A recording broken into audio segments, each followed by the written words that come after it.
Yan. Yan mga ka-tracker, ito na naman po tayo, si Ka-Aryong Vlog o Mario Aranas TV. And kasama niya Ay ba, naman. nagtitipid ba yan kayo o diniskartehan lang? Ganyan talagang starting din na ito. At kasama niya ng inyong lingkod, si Kinjay na aming yung sigang ka-tracker. Yan, shout out dyan sa kanya. At ito na si James Vlog, J.R. Martin Out TV uli. At mapakita namin sa inyo paano mag-repair ng tinulak na motor kagabi.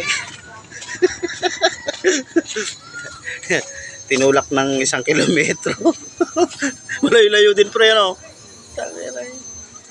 Iniwanan pa ako nito kagabi. Saan? Pababa. Tumatakbo ba? Ang bilis ako.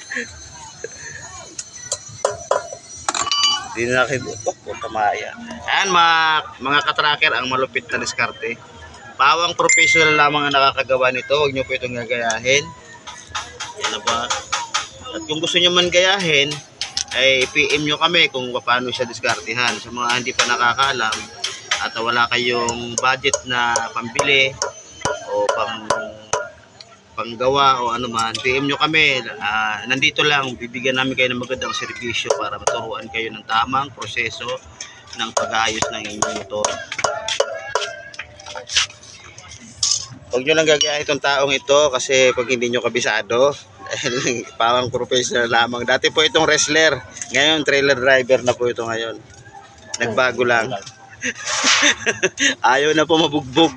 Kaya ano siya, sarili niyang motor is kaya niyang repairin ng hindi na kailangan gumastos pa. So habang ginagawa nyo siya, kailangan nyo siyang pag-aralan, praktisan at bigyan nyo rin ng panahon para kasama to sa pamumuhay natin. Kasi kung wala ito, wala yung motor na yan, hindi tayo makakarating sa ating patutunguhan. Kasi kung mag-commute kayo, kasakay kayo, so medyo magagastusan kayo kung meron naman kayong motor, di meron kayong service na magagamit. So yan, yan. Kumbaga kung mag-repair ka, kailangan latero ka din. Latero din pa rin, no? Latero. Oo, latero. So yan. Di ba babaero, pre? Di, ano yung babayro pre? Ha? Nakakasama sa ano yun. Nakakasama yun sa ano, no? Sa buhay. Kailangan talaga latero lang. Ano yung pamilya natin dyan. Pero pag Sira. kung mayroon dyan pumator, pwede rin. Oh, pati yung sirante ka. Kinabukasan, naka-helmet ka na, naka-seats pa. So, ayun yung unit ng motor namin na ginagamit. Pag-service namin papunta sa aming pinag-servisyo ang trabaho sa ating mga katracker dyan. At, ano ko lang sa inyo uli. Anong tawag dito? Pakita ko sa inyo uli at saka pakilala ko sa inyo uli ang siga ng Baseco. Ito po yung siga ng Baseco. Ayan. Yan. Yan ang siga po ng Baseco. Nagbago lang. Sigang mata. Sigang mata. So, isa yan sa katracker natin na laging umaalalay sa amin. Lagi kami inalalayan sa lahat ng mga ginagawa namin sa biyahe. Kalokohan. Yan yung mga katracker sa yan ang umaalalay sa amin. So, dumayo siya para magkasama-sama kami kasi it's a Sunday naman for battle day. Relax muna para maiba naman yung aming mindset kasi puro biyahe na lang at puro sira at puro biyahe, puro kutukod. Baka may kakilaglag sa tulay. Kakilaglag sa tulay. Kaya Shout out. Relax. Yan, shout out sa lahat ng mga katrackers natin diyan. Relax muna tayo pag may time. It's a Sunday naman para sa atin tong mga bilang mga ama ng tahanan. At ito, Kaso nga lang, yung iba naman dyan, ayaw naman mag-inom, gusto naman magawa-gawa. yan.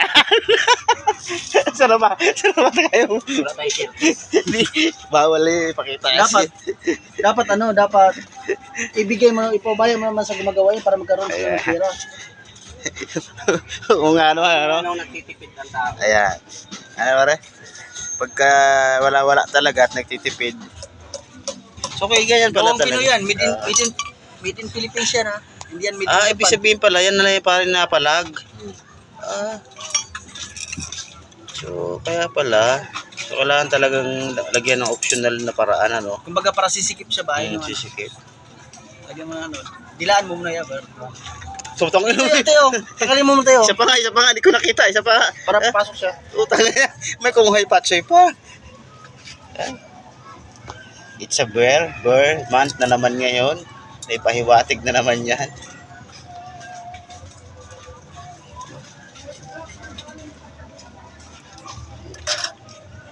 Medyo lang. Medyo mahirap to At mga tracker. Kilala mo si concrete dyan, ya?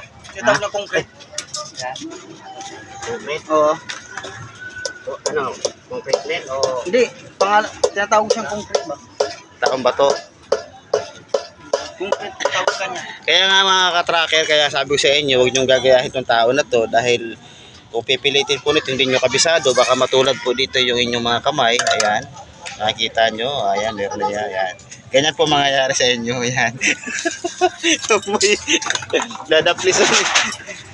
So ayan, hanggang dito na lang muna. Hindi ko na muna pinakita sa inyo yung mukha ko dahil binibidyohan natin yung ating mga ka-tracker. Ayan lang muna, pinapakita ko yung sa ginagawa muna nila.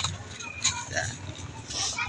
And please support, subscribe, and pa-share naman ang mga videos namin para dumami kayong lahat at ma-inspire kami ng mga ka-tracker ninyo. Salamat sa inyo lahat. Thank you.